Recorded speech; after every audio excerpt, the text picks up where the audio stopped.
Hey, we're going live. We're going live, everybody. Yes, it is Monday morning at 11 o'clock. Where are we at? Like 29 universes now that we get to? Yeah, and a half. And a half. That's it. It's growing. It's growing. Yeah, I wish everything Great would grow. Mark Puttenvink with his company, Patriot Training Systems, trains everybody on all universes. Anybody from the president of Saturn. Yeah. I saw a video the other day where they're talking about how oil was on one of the moons of Saturn. They found a whole bunch of oil. And, probably could be, yeah. And we'll probably at some point, if we exist, at some point, be able to get some of that. Yeah. Okay. So do we ever cover this, the whole moon landing? See, I don't believe it. I bought it hook, line, and sinker. Yeah. And only recently because of what we've experienced through the past couple of years of COVID and all the lies we were told. And anyhow, the point is that I think that it's a very good chance that it was an operation to freak the Soviets out, and it worked. Oh, okay. So that if we get to the moon, that gave us a tactical advantage that they did not have. Right. And and this is similar to what we're talking about now with them talking about a satellite that would have nuclear capability. But yeah. So because we went, what was that? 50 years ago? When was that? It was July 1969. Right. So we had the technology then. We didn't have cell phones or computers or anything, but we managed to go to the moon, and we haven't gone there since. With all this new technology. I mean, there's a chance it really did occur, but I'm starting to wonder about it. And again, these our cell phones now have probably, I don't know, on the order of a magnitude of probably at least a minimum of 100 times more computational power than everything they had. They did it by hand, telemetry. Yeah. And even the guy was it Buzz Aldrin who went? Yeah, he said we didn't go. Yeah, I know. I've seen 20 videos where he's saying we didn't go. Yeah. He had a breakdown too. He's an interesting guy. Yeah, when he came back, I think the story, and again, this is the story they told us, was they had this breakdown because it was such an accomplishment that what could top this in life after going to the moon? Yeah. Because how many men have walked the moon? Yeah, very true. Name the last guy to walk on the moon. Who was it? That's what I mean. But wasn't the Russian guy? No. They never been. We're the only ones that supposedly went to the moon. Oh, yeah. The Russians never got to the moon? No. Oh, well, do you know the KHL championship over in Russia is called the Gagarin Cup? It's named after Yuri Gagarin. Yes. Yeah. Well, Yuri Foreman, the fighter we had on, was named after him. Oh, that's right. Yes. Yuri. Yeah. Mimsy, how are you? You magical creature, Deborah. Deborah's and I were on the phone today. The book will be done the end of April. April or March? I can't remember. April, or March, or was it devil? Speaking of fighters, did you see Mike Tyson training for this fight? Yeah. So here's my whole take on this. So I'm really tired of the whole Jake Paul phenomena. Yeah. Okay. Who is he? Is he an MMA so guy? He was no. He was a YouTuber, right? Okay. And he and his brother made a ton of money, and they have this huge following, and they've been around on YouTube for quite a while. But anyhow, he started to fancy himself a fighter.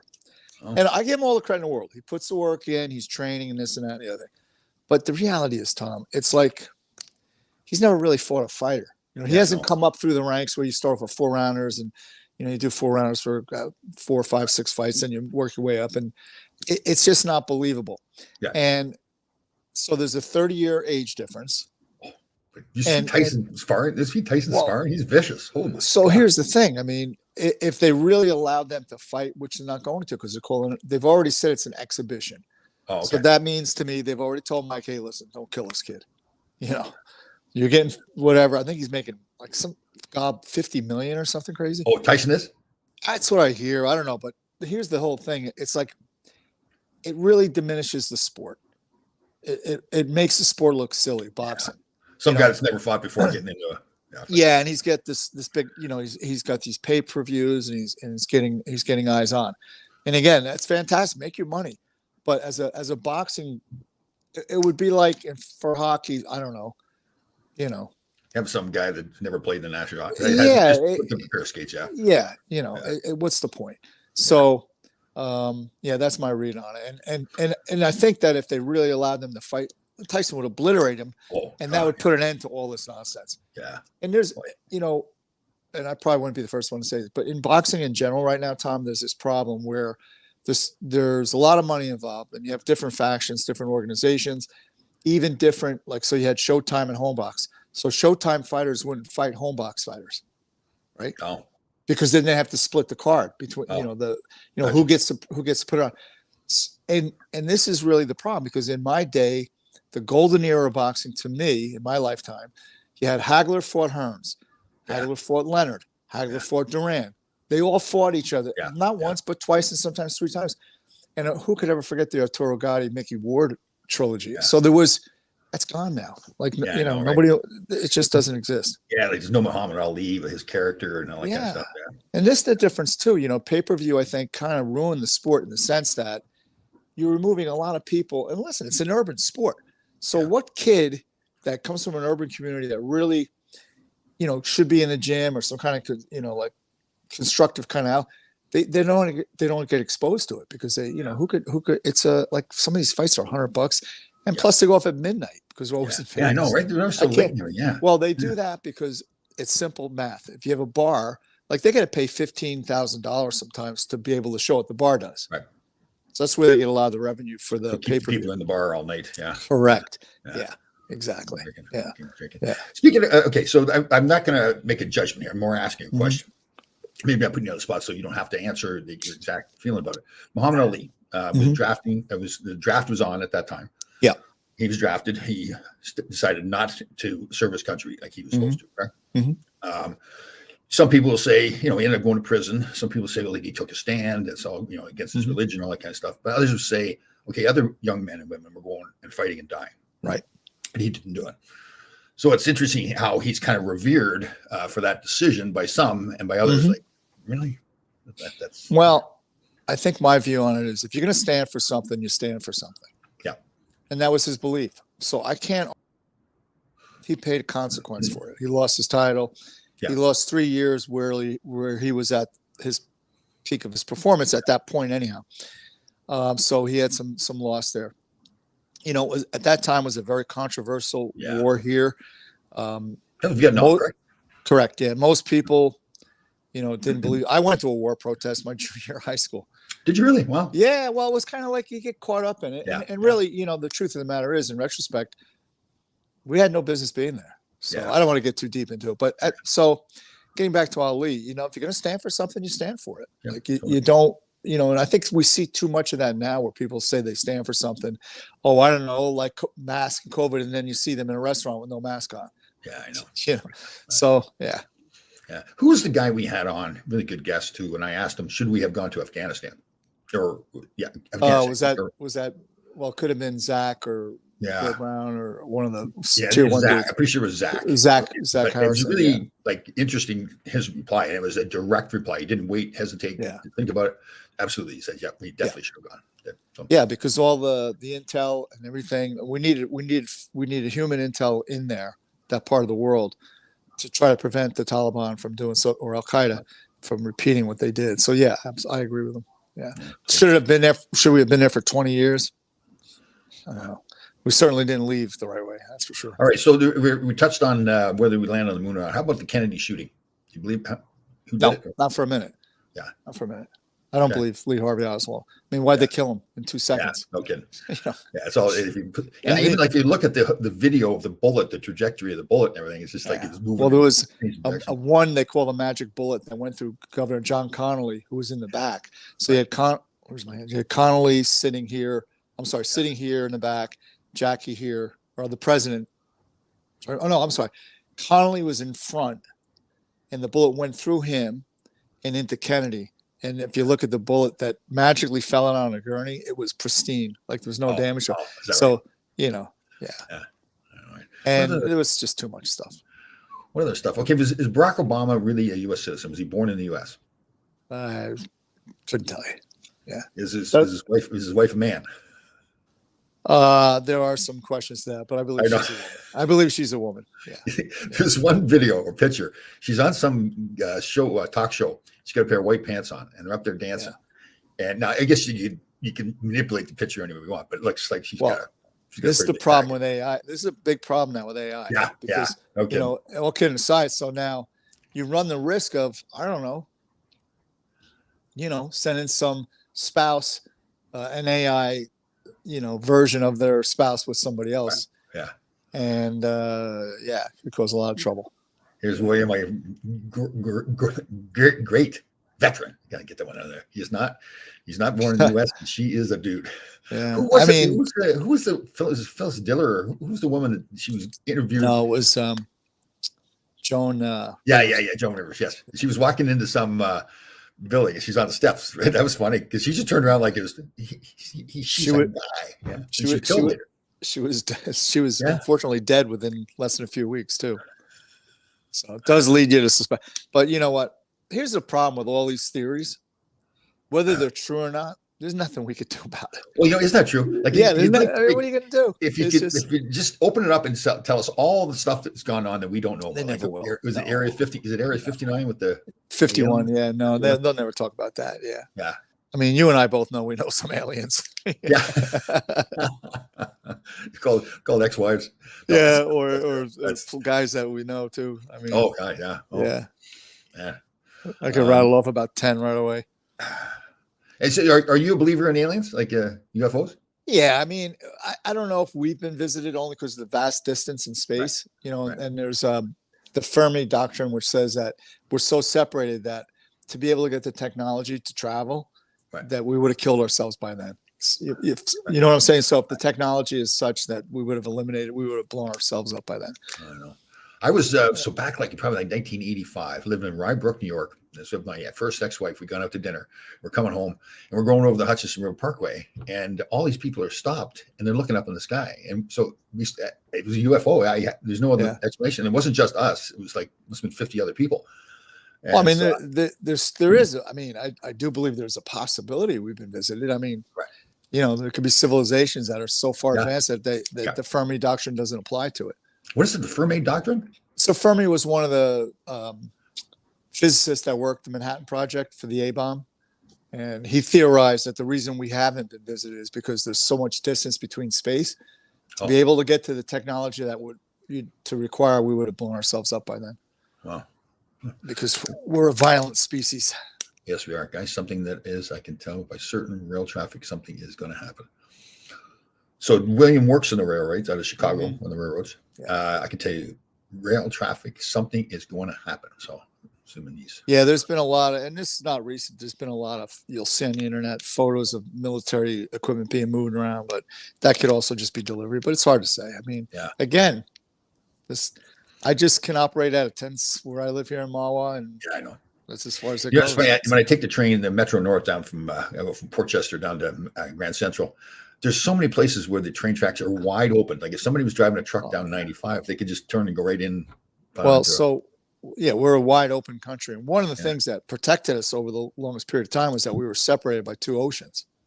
Yep. But those days are over because of recent, I'll just leave it at this, recent activity. It's interesting how times have changed. Like, would we ever have thought that somebody was going to hijack planes and fly them into the World Trade Center? Like now it just seems like, okay, that can't happen. But before that, like the day before that, would anybody have ever guessed that was going to happen? Well, it's and I think now, I didn't really consider all the conspiracy stuff until COVID. And then I started thinking, you know what? Yeah, I know. Something's not adding up for me. I know. Yeah. So even like, so Facebook and Instagram went down last week. Mm-hmm. I noticed there's been, now Deb is in that field as well, the cybersecurity. Cybersecurity. Yeah. So she believes that she doesn't know for sure, but one theory is that it just went down, and it is really nothing nefarious. But it's just, to me, it's all interesting. So the media outlets, we believe, is owned by big money, the same big money that owns pharmaceuticals and the media outlets, fast food restaurants. So there's not hardly anything in the paper. So two of the biggest ways we communicate with each other right now are Facebook and Instagram. And they go down for hours, and there's no story about it. Like there's one story. Well, so there's a couple considerations here. One is ransomware, where they break into your architecture and they tell you, listen, we got a bug, we're going to knock you down unless you hit us with Bitcoin and that's one of the things Bitcoin was really developed for. Hit us with whatever price they're asking for. The other thing is systems do go down, but it could also be enemies of the state. They're probing. They're seeing how vulnerable. Right. Sure. Because to your point, it's how we communicate. Is a lot of it social. You'd be surprised to know the percentage of people that get their news off of social media. which is frightening. Oh, I know. But yeah. Yeah. Okay, here's another conspiracy theory. Did Laidlaw really play in the NHL? Could have been a stand. Well, I mean, Sorry, go ahead. In this universe, yeah, in a parallel universe, maybe not. I don't know. So I was watching an old game. So from 1981 playoffs, we're playing the LA Kings, and we're in the Madison Square Garden. And I'll tell you the story because I think you'll get a kick out of this. So like over this last period of time, from like 6 or 7 years, I've started to learn more about myself, doing the book and everything. And I feel like, oh, geez, I guess that's why I acted that way. So I'm carrying the puck up the ice. I'm looking pretty good, and Ron Duguay's about 5 feet ahead of me. I think, okay, make a smart play, pass to him. Well, I go to pass it to him. It's like a grenade goes off, like the puck flies up in the air. And it's so funny because it went to Larry Murphy, who's a really good player. Yeah. My first reaction was not to even consider what I just thought of. Like, there was no split second, like, oh, Tom, what are you doing, you idiot? I just went and ran over Larry Murphy, and the puck got loose, and we had a scoring opportunity. So it ends up making it look like a great play by me, but it was more like, you idiot. But I guess the reason I'm telling the story is, though, I've come to realize that that's been really my life. That is, and I think a lot of men are like this too. When you make a mistake, you don't stop and think about the mistake. You just go right away. Well, that's the key. That's the key to it. It really is. And all kidding aside, what I think, or kind of figure what happened, just as you said, you realize you made a mistake, but you had an instant answer to it. Yeah. All right. So he's got the puck. I'm just going to run right through this guy. But and that took care of business. Yeah. So what it also proves is we can make a mistake, and long as we have the contingency, right? Yeah. Not plan B, but the contingency. Okay. That didn't go the way I wanted to, but now I'm just going to run right through this guy. I know. Yeah. And he was, he wasn't the easiest guy to run because he was pretty, Yeah. He's a good player. Yeah. But it was so funny watching because I watched that video before, really never paid attention to that play. Now, because I'm much more aware of who I am and the way I act, I'm thinking, oh, okay, it all makes sense. That play pretty much was this, synopsis of the way I led my life. So I was dying laughing because, Well, I think we do it more often than we realize. So, like, let's say this is on the table and you knock it over and you grab it before it falls. I mean, that's not quite the same thing, right? But you reacted to it and you have an answer for it. Yeah. You just don't sit there and let it fall and get water all the place. You do something about it. Yeah. Depends if it's water or beer. It's even better. Don't let beer fail. Don't waste the beer. Let me see. William's got a roll here today. Record numbers of Canadians grain potash going to BC parts for China. Yeah, like all that stuff. I didn't realize all the stuff that's made in China, like computer chips and all the stuff. That Canada's a mess. Canada really is politically a disaster right now. I know. Yeah. Like, you've ever watched Trudeau get interviewed? Somebody will ask him a question, and he's even worse than politicians here in the U.S. He just won't answer the question at all. He keeps on talking too. Just keeps on saying whatever he wants. Well, that's Fidel Castro's son. No, there's a lot of people that really truly believe that his mother Maggie had an affair with Castro. Oh, really? He's the Or it could be Ron Duguay's. It could be Ron Duguay's son too. Or a couple. Yeah, exactly. Yeah, she was down at Studio 54 a few times. Yeah. Isn't that funny? Oh God. Poor dude. Could you imagine? Oh God, what a life he's had. Yeah. He's still like, I've said this a total compliment to him. He has, I think it's probably since he's 10 years old. So he's a good looking kid, great athlete. And he just got this carefree mentality. I'm just gonna keep on going. Yeah, he's been blessed for sure. Yes, he has. Yeah. It is funny when you go to an event, like, I'm 65, so I think he's 66 or 67. And I think he's my age. Yeah. Yeah. And you go to an event and women are just like, he said to a woman one time, this a few years ago, she had the pair of ripped pants on. He goes, she's a pretty good looking girl too. And he goes, I like those pants. And it's just, that's all he had to say to her. It's just done. She wanted to have his baby right away. I trained his son. What was his name? Oh yeah. I met him too. Noah, something like that. Noah. Yeah. Oh, you trained him? Yeah, he took some boxing lessons from me for a while. Oh, really? He's got. I think he's got a landscaping business down in Florida. He's got a little bit of the hippie thing going on with the hair and the tattoos. All right, man. Yeah, definitely. Let me see here. Who we got here? Irish John Gitmer. I remember Patty the Pawn publicly. Oh, trying to yes. Yeah, she was hanging around too. Yeah. Irish John Gottimer. Oh, we got some big fights Friday night in New York. Michael Conlon. My son Sean's going to the fights. Yeah, it's Michael Conlon, who was an Irish Olympian. He's got a nice career going. I think he's 10-0 right now. He's quite a personality. So the Garden's will be packed because it's St. Patrick's Day weekend. Right. And they always have a really good card there. They used to have this kid, John Duddy, or as they would say, John Duty. What's your favorite boxing movie? The Champ? The Champ is a tearjerker. Nah, I mean, that was more of a chick flick for me. Right. I think throw MMA in there too, like this. Yeah, so MMA would be Warrior, which was really good with Tom Yes, that was Hardy. good That was movie. that was That's cool. good. Yeah. Boxing would have to be, The Fighter, which was the true story of Mickey Ward that Mark Oh Wahlberg yeah, played. yeah, And then, of course, Raging Bull is a classic, yeah. just an Raging Bull. absolute classic. Yeah. What was the wrestling movie with the guy? He was a wrestler, and at the end of the movie, he knew he was going to die. The doctor told him he couldn't fight anymore because his heart. With Mickey Rourke. Mickey Rourke, yeah. Yeah, So yeah. the last scene where he's fighting like the guy that was like the Iron Sheik or whatever, Right. Yeah. Yeah. in a theater, that was in Dover, New Jersey, and we had a Oh. pro boxing card there right after they filmed that. Oh. Yeah. Very cool. Oh, That was a good movie. Yeah, That was a really good movie. There's boxing involved in the champ, but it was really more of a. It's a chick flick. But I think Mickey, if I remember correct, since we did the Oscars last, I think he won an Oscar for that. Mickey Rourke. Oh, did he? I'm pretty sure he did. Yeah. Best. Did actor. you watch? Did you watch the Oscars? You're an Oscar watcher. Under duress. Yeah, there you go. Yeah. Yeah. Who was somebody who? They were talking about the guy who had the drug problems, and Jimmy Fallon was making jokes. Well, Robert Downey Jr. is a very, and I like him, and I think he's a really good story. I won't even say anything about the other clown, Jimmy Kimmel. Fallon. Jimmy Kimmel. No, Jimmy Kimmel. Yeah, I'd like to visit him in a phone booth for about 10 seconds. Yeah, that whole thing with Aaron Rodgers. Well, he can pick on Aaron Rodgers all he wants, and Aaron Rodgers fired back. Again, this is a guy that's just dishonest. I mean, he had a show called The Man Show, and all they did was objectify women. Now he's this big Me Too guy. Like all of a sudden, he's taking a high ground. I know. Yeah. Those guys do whatever they have to do. I'll hit him with so many left hands, so beg for a right. You thought about a phone booth. Is there any phone booths around anymore? No. Well, so that's an interesting thing. Remember the ones that were phone booths. Here's what happened with phone booths. Really famous story. Somebody's in a phone booth in, I think, San Francisco. It was Bell Pacific, and a drunk driver ran off the road and really messed this dude up. And he went to sue, and the guy that ran him over didn't have insurance and the whole thing. So he sued Pacific Bell and won a ton of money. And that's when they said no more outdoor phone booths. They did away with it. Yeah. How do you know that? My you come brain up with is full of information. such useless information. And I just, I couldn't tell you, math, like I can't add. So there's something. So they still have in Australia when I was there. Yeah. They still have in Brisbane. They had phone booths. In fact, I would get up early in the morning. So we're 13 hours behind there. Yes. Yeah, probably. In Brisbane. Yeah. So from or here ahead or whatever. Yeah. So I'd get up at 3 o'clock. So we weren't supposed to call home. So nobody's supposed to know that we got voted off or anything. So I'd sneak out to the phone booth and call home, put the quarters in the machine and the phone and call home. So yeah, I mean, I've seen here's a new thing. It's pretty cool.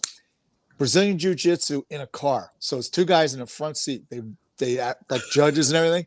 Yeah, and they just start smashing each other. So that's funny. Is it a moving car like they're driving? No, I don't think so because they got judges and stuff there. But it's a real thing. You can go on YouTube, you'll find tons of it. How about the slapping contest where they slap each other in the face? Well, listen, I teach slapping because you can actually knock somebody out with a good slap. You teach slapping, really? Oh, yeah, because if you step off on an angle and really crack somebody, you're slamming their brain into the other side of the head. Yeah, that's what causes the knockout. Yeah. And you don't break your hand either. Yeah. There's a phone booth on 66 West End Avenue on 92nd. Must be like a museum piece or something. Yeah, that's pretty cool. Like who would use that anymore? The famous ones were over in England, right? Those red ones, remember? Oh, yes. Yeah. Like Trafalgar Square and all that kind of stuff. Yeah. Let me see here. But, no, William, you're okay. Sorry, I messaged you so much. I don't have a lot of time. No, you're fine. You can't bother us. That's all right. Yeah, definitely. We can talk anytime. We can. Mark and I can talk forever. I talk to trees. I tell you, I've gotten reeled into reels. Like so you go on Instagram and watch the reels, you just go on and on and on. Oh yeah. I mean, okay. So let me ask you just a general question. There's like some of these guys coming on like they're experts on food and diet, and they come up with all these theories. And then there's this one guy, Gary something, who talks like he just knows everything. Oh, Gary Vaynerchuk or something. No, it's something different. It's another Gary. Okay. But so there's another guy that follows him that just debunks everything he says, and he comes up with the scientific proof. So this Gary talks like he just knows everything, and the guy goes, "This isn't true. Here's the science on it." How much like the science? Like, some of the stuff like who's funding the science? What's the motivation? Just like God, there's so much stuff out there. So you don't want to listen to anything after a while. Unfortunately, all of it can be tied in some way to money. Right. It's like anything on social media, even regular media is caveat emptor, like buyer beware, do your own research. And I tell people if it's too good to be true, it's too good to be true. Like supplements and diet plans and all these things. And you and I've been on the planet. We've done a couple spins around the sun. If any one of them really worked, it would eliminate all the other stuff. Yeah. But over the years, we had the Atkins diet plan. We had this thing. We had workouts. We had, P90. Then you got so really. It's do your own research, see what works for you, because maybe what works for Tom Laidlaw is not going to work for me. Obviously there's physical differences, and so you got to really, whatever it is in training, but you got to just design it for yourself. Yeah. And what are you doing it for? What's the reason you're doing it? Yeah. And try to be as natural product as possible, right? Like you talk 100%. With foods. Like if you want to get peanut butter, get peanut butter. You don't have to eat one ingredient foods. Yeah. Yeah, anything more than 2, certainly 3, you don't eat. But I was listening to a guy by the name of Nicholas Irving. He was a sniper, pretty famous guy, and he was talking about. So the question posed to him was, about any kind of violence out in the real world. He said, what's the best target area? He said, walk away, right? Yeah, walk away. And he said, I told my son, this is how it works. We walk away. Yeah. He said, but if there's a reason you can't, you're prevented. There's no other recourse you have. He said, then bring an eye home for me to see. Yeah. And I think that's really the way to look at it. Yeah. It's like, what's that great saying? It says you need to be a dangerous man, but you need to be disciplined.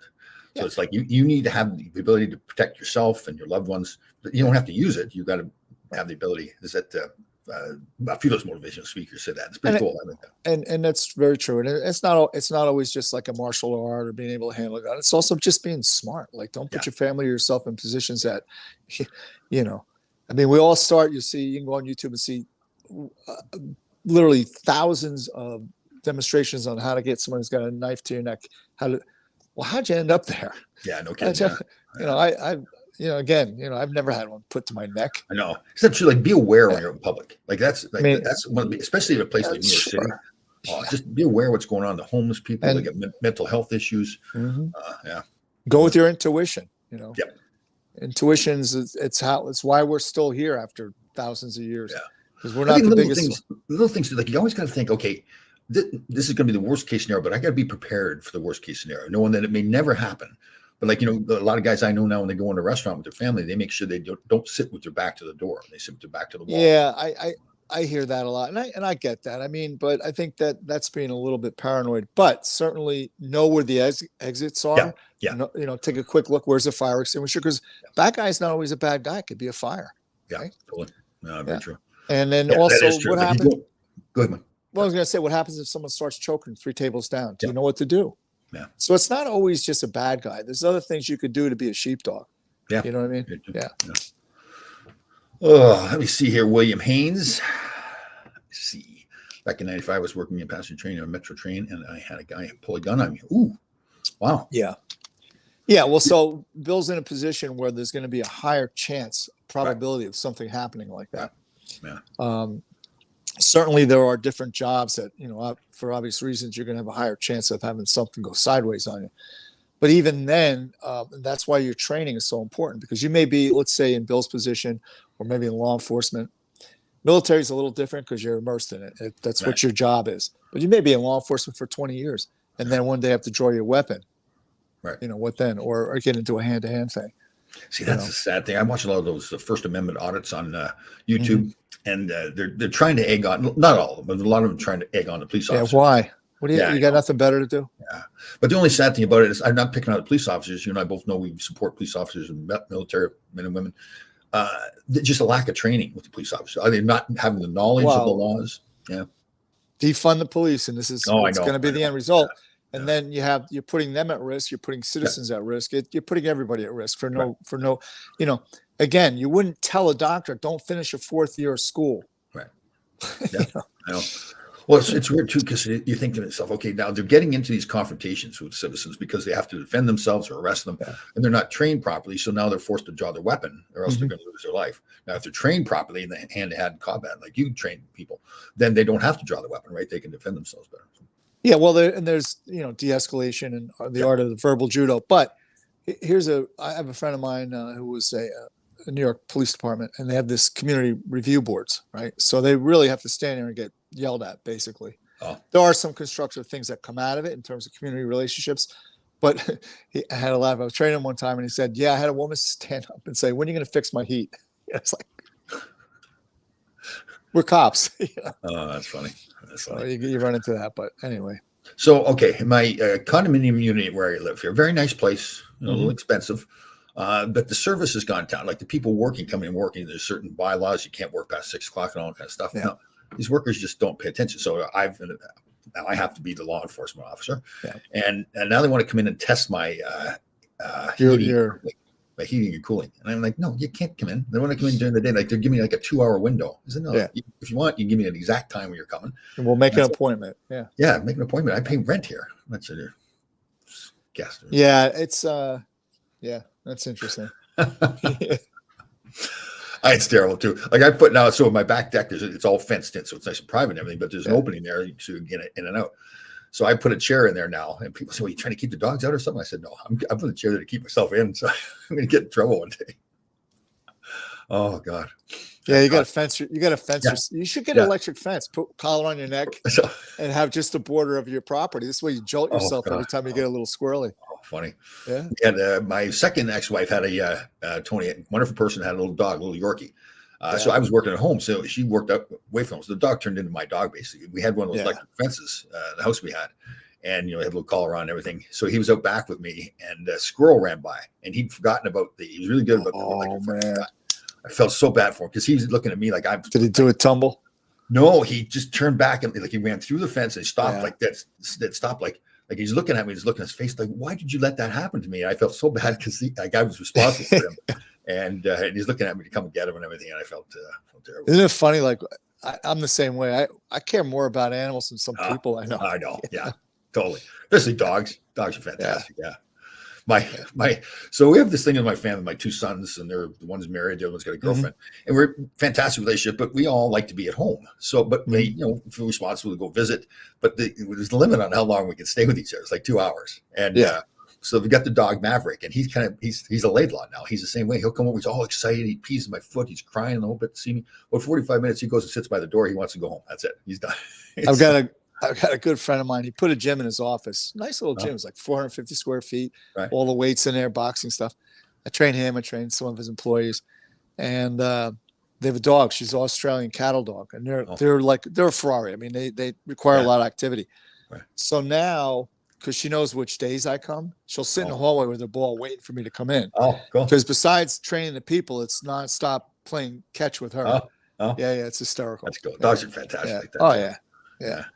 I saw a video. Who's this black gentleman? Really intelligent guy. He's always talking about space all the time. He's got the mustache. Neil, deGrasse Tyson, I think his name is. Tyson deGrasse, whatever. Yeah. He did a great presentation on dogs, talking about how that they only live for 7 years. Sucks. Yeah, but he says they live full out because they know they're not going to. It was really cool the way he said it. The things that dogs do and all that. Yeah, Maverick has gotten to the point where I guess happy dogs sleep most of the time. So he's only awake like 1 hour out of 24 hours because he loves, but he's not getting as much exercise. He can get a little chunky, so they got to be careful what they're feeding. Yeah, Sophie will do that, and then like when I want to settle in at the end of the night, this is when she decides, let's play. Oh, okay. Like, here we go. That's funny. How old is Sophie? 8.5. Oh, wow. Yeah, she's getting up there. So during your late, did you see the Tortorella? Oh yeah, yes, I'm going to mention that with Wes Macaulay. You know what? Again. I give Tortorella credit because if you're going to stand up for something, you stand up. Yeah. Don't waver. I've never seen it last that long. I've seen some coaches have a little bit of a temper tantrum, but he wouldn't leave the bench. Oh God, reading his lips too, you can say, "I'm not moving." Were you playing for Robbie in LA when he threw the bench out on the ice or whatever? He's actually in New Jersey.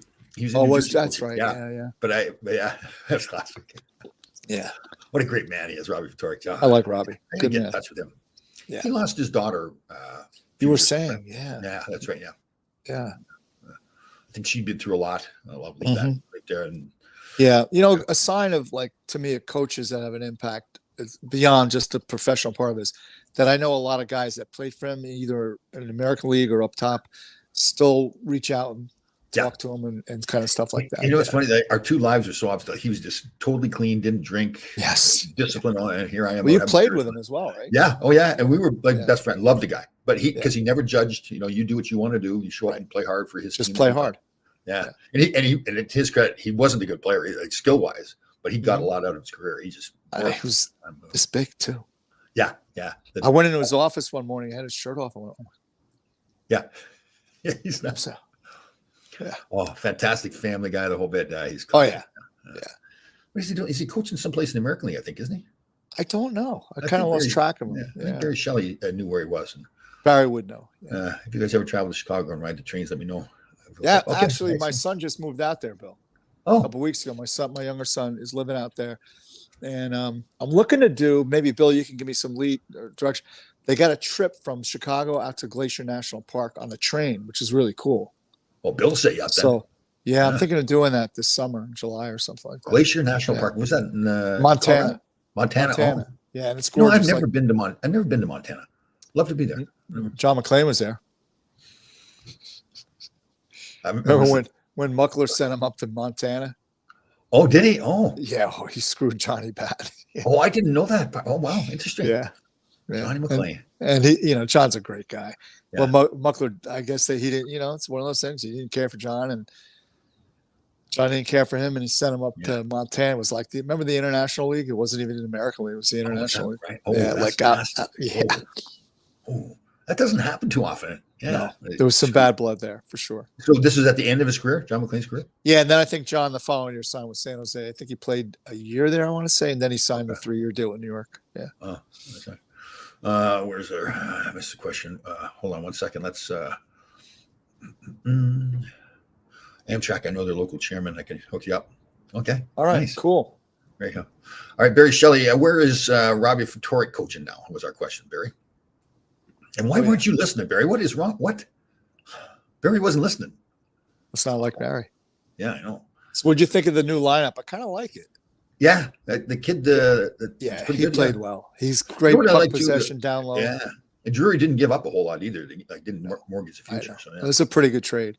And you know what? I think Rempe's showing that he really belongs there. Yeah, the way he's playing, he's really belongs there. He brings another dimension to the game. Now, the thing tonight is with McDermott, I would be like, listen, pick your spots. Yeah. And I would tell the kid, listen, that kid sucks. We want him on the ice. Yeah. We don't want him in the box. We want him taking a shift. And he does. I love the fact that he's brave and he just throws bombs. There's no defense. But somebody just teach him to grab the elbow, right? Just a little bit. Yeah. Just and tuck your chin down a bit, especially with the visor. You tuck your chin with a visor on, it's not really much you can get whacked with. I think his arms are just so long. He just wins fights because of that. And it seems like he likes it though, too. Like after that fight with the Philly guy, he was like, man, we were throwing bombs. He was all excited. He's throwing bombs. Some guys really love it. That's a special person. After doing it, right? Because it seems like it's really funny when you see somebody else do it, but then when you're doing it with a guy like 6'6" and 240 it's pounds. Pretty scary. Scary. And he's what's he weigh? 252 or something? Yeah, he's a big man. And he still hasn't filled in yet. Yeah. Totally true. But I just kind of wonder how long is that style of play going to last? Is that because they're really trying to phase it out? But Madison Square Garden, they're loving it. The Madison Square Garden. So. I think it's coming. I think it's starting to creep back in. Think about it. We see more and more of it now. Yeah. Florida plays a really hard game. Yeah. They play a hard game. The teams that win the Stanley Cup are still those physical teams. Yeah. You have to have it because it's the game. It's the way the game's played. Yeah. All you got to do is intimidate somebody for that half second. You have possession of the puck. They don't. Yeah. I guess what's really going to help determine it too. How does TV like it? Like are they lose viewers because people don't want to watch the fights? Well, if they're losing viewers because of fighting, have they actually watched anything else on television? What's going on in the world? Well, but you look back. Remember when Gary Bettman took over 20-some years ago? The revenue is around $700 million. The game has changed. The rules have changed, and now we're north of $6 billion. So, a big part of that is the TV dollar. So, but you wonder if you kept fighting, and it would be $10 billion. Good point. Yeah, I guess they'll have to wait and see. It'll be the networks to make that decision. Yeah. I think there's a lot of reasons that you don't want to remove it because then guys can go and do what they want and not have to pay a price. Yeah, but that's already happening. Yeah. Except that the price becomes the same thing back on them, and you're going to get guys get ruined out there. Yeah, but that to me that's already happening. Like, Yeah. there isn't that accountability that wasn't passed. Now, maybe Oh that no, accountability comes yeah, back. exactly. That's my point. That's my point. Where I think you need that element still, but you need Matt Rempe, you need McDermott. Those guys just keep the other guys honest. Just say, listen. You start getting silly out here, you're going to pay for it. Yeah. You know, the other way of doing it too is just don't dress the tough guy, because then what's Rempe going to do? There's nobody to fight. That's one way of looking at it. Right. Some team like that was kind of Herbie Brooks did that a little bit, although we still had Bubba and Nick Fatiu and watching that series, that LA series. We had this, so there's Barry Beck and Eddie Hossbar playing together. So myself and Chris Katsopoulos, so we're all like 6'2", 215 pounds, and then you had Dave Maloney and Carol Vadney, who were maybe the physical players, but nasty out there. Like Vad with his stick was just nasty. Oh God, didn't it? He was like a surgeon. Yeah. Oh, and he would talk about it too. He says, "Tommy, you go to the front of the net, you spear him." I saw him, Paul Holmgren, one time in Philadelphia. Holmgren and him were going at it, pushing back and forth during the play. There was no fighting going on, and Holmgren fell down, and Vad made it look like he did like the elbow drop, like a wrestler, like dropped around the elbow, trying to make it look like it was an accident. It just bombed, just like. And Holmgren really thought it was an accident. I'm thinking, oh God, he's going to watch the tape later on when it killed him. Come back for him. Yeah. Now, were you on the ice or in the garden when they went into the stands? Boston went into the stands. No, that was a year before me. Year before you. Yeah. Yeah. Well, that's what I was going to talk about when you thought about guns before. So we were in Detroit, and it must be my first year. Yeah, because Dave Silk was there. And Nicky Fatil went up, because after the game, was going to go up in the stands after some guy threw something at him. So the whole team went up in the stands with Nicky. He couldn't leave him up there. And found out later from Steve Ryan, who works for the National Hockey League, that the guy had a gun. I kind of remember that. Yeah.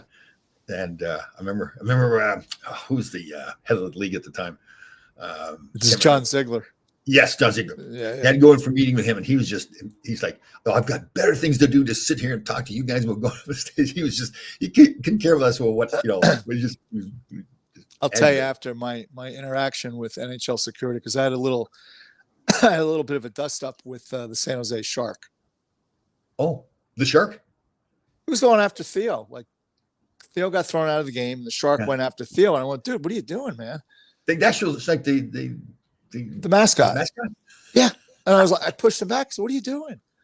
And so there was a little bit of like he tried to say I broke his ribs. Oh, the mascot did. So we were in Colorado a few days later, and Don Maloney said, "Here's the phone's for you. Who is it?" And it was the I forget the guy's name. It was an ex-NYPD. Oh yeah. Did NHL, and he knew he knew this guy because this guy had a history. I'm like, why do they even have this guy? Was it Frank Torpy? Was it Torpy? No, it was Frank. And then there was an Irish guy too. Yes. Big John. John. Yes. Yeah. But anyway, nothing ever came of it because they ended up, I don't know what they did, but it was silly and kind of made the papers anyway. Oh. So William Haynes is going to be taking care of you in the Chicago area. He says, "Good, I appreciate that. That's nice. I'd love to go to a White Sox game. To me, something that was a great documentary on Bill Veeck. Did you see that? No, I didn't. No. Oh, it was really good about the White Sox and yeah. Robbie's not coaching now. He did coach in Albany for the River and went coaching the AHL for Vancouver organization, but not coaching. Huh? See, Barry Shelley knows everything. Between Barry Shelley and you and Susan, like I can just get the information. I just come on the show. Get it. Well, that's when I knew Robbie when he was up in Albany. I was giving him a hand. So that was 95, I think. Yeah, stubborn man too, man. You first got to wear the sweaters. Yeah. He said to me one time too when he was coaching in LA, something was going on. I can't remember. I think it was before Gretzky got there, but he said, "Tom, listen, you're going to get fired anyway as a coach. You might just go out and do it your way," and he did. Well, he's from Needham, Mass, and he's known more for soccer still there than hockey. Oh. Apparently, he was just an off the hook soccer player. Oh wow! Yeah. Didn't his son play too? Sam. Yeah, Sam did. Yeah. Then he played East Coast League. Man, your mind is like a steel trap. Like you remember names and. So let me ask you, and I was talking to Beth about this last night. Doesn't it seem now, unless it's just my imagination, there are so many kids that their dads played? Yeah. Playing now more than ever, I think. Right? Yeah, totally, I agree. Yeah, I think it's Jan Ludvig's kid is playing for Pittsburgh. Oh, is that right? Eh? Wow. Yeah, and he's a fighter. He had a fight yesterday in the game against who'd they play? Edmonton. Wow, bigger than his dad. Yeah. But not much. But I remember when he was a little kid because Jay and I used to do a camp together with Greg Lindros. But so there's another one. Kachuk's got two sons playing in the league. Yep. Right? Max Domi. That's right. Sam Then Gagne. you had Dave you Gagne, played Sam with Gagne. Terry Carkner, but his son played. Carkner's boy. Oh, is that played. right? Oh, that's Yeah. his son. Oh, yeah. Oh, That's his son. Sure. Yeah. Oh. So there's probably more. I'm just not thinking of it. Just seems now more than ever. And I think it's probably because my guess is that they start off with more private lessons and stuff than the other kids did, and all that kind of stuff. It's a money too. I mean, it's a lot of kids can't play. Felino's kids, right? Yeah, that's right. Yeah. I saw somebody. I think it was Danny Erickson sent me a picture. Maybe it was William Contradic of Thomas Sandstrom. He's a firefighter over in Sweden. Oh, is that right? Yeah, I heard that, but he had a picture of him actually in the firefighter's uniform. Yeah. Man, what a good guy. We hated him at first. Yeah, exactly. Oh God, but he turned out to be one of the best team players ever. Yeah, he had a style. Yes, he did. Yes. Oh, he play the same way at practice they did in the games. Yeah. Bobby Carpenter's son, Mike Burgess. Oh, East Coast. Well, the East Coast. Well, Bobby Carpenter's daughter plays for she plays for I think New York.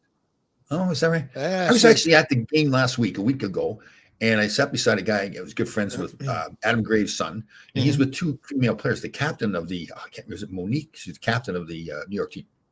Mm-hmm. Yeah, very cool. Well, Bobby Carpenter's daughter played youth hockey here with the Colonials organization in New Jersey. Yeah, she played with the boys up to a certain age, and she dominated there. Yeah. Alex, I think her name is. Girls hockey is good. Oh, really improved. Yeah. Yeah, like the girls really treat it like a full-time job, like going to camps. I tell you, Bruce Driver's been coaching Morristown Beard Prep for quite a while. In fact, he had his 350th win this year. Oh. And I happened to be at the rink one day. I was going to do something when they got off the ice. They were playing Connecticut, and they were physical. They're not supposed. And the only difference is they don't shoot the puck well. But every other part of the game, they were pretty aggressive. I was like, wow. And I tell you, they listen. The best the coach. They listen to all the time, and they really want to do what you're trying to tell them to do. Yeah. Think back when you're a teenage boy. You didn't want to listen to anybody, right? Still don't. Oh God. All right, everybody. I was talking to somebody that listens to our shows, and they made it. They weren't feeling well and called that 988 hotline. They weren't. Really good. But they really weren't too happy with what they didn't really feel like it helped them that much. I would suggest to reach out to Tom or I, because we do have other resources that we could direct you to. Yeah, definitely. You know what? I keep forgetting too. Should send out our well wishes to Mr. Barry Beck. He had surgery. Yeah. His surgery. Had a friend of his that kind of came to the rescue there because he had the catheter in for a long time and it got infected. Yeah, when they took it out, he said it was just awful. Yeah. My dad went through all that. Yeah. Oh. Yeah, for quite a while. It was pretty tough. Right. All right, everybody, let's be taking care of each other. 988 hotline, shoulder check. You reach out to Mark or I, and make sure we can all take care of each other as much as possible. Yes, sir. Absolutely. You have a great. We got a podcast tomorrow, don't we? With Molly, we're doing the podcast tomorrow. Yeah. That was a good podcast last week. It was great. It was really great. Yeah. And I think all the three of us really have some synergy for sure. Yeah. And what we were going to throw something at her, a question to her. What was it last week you came up with that we were going to give her a little heads up? Why are you even getting involved with Tom and I? What's wrong with you? You got nothing else to do. You didn't do any background checks or what? Yeah, really. Yeah. All right, everybody. We'll see you tomorrow morning at 10 o'clock. Everybody have a fantastic day.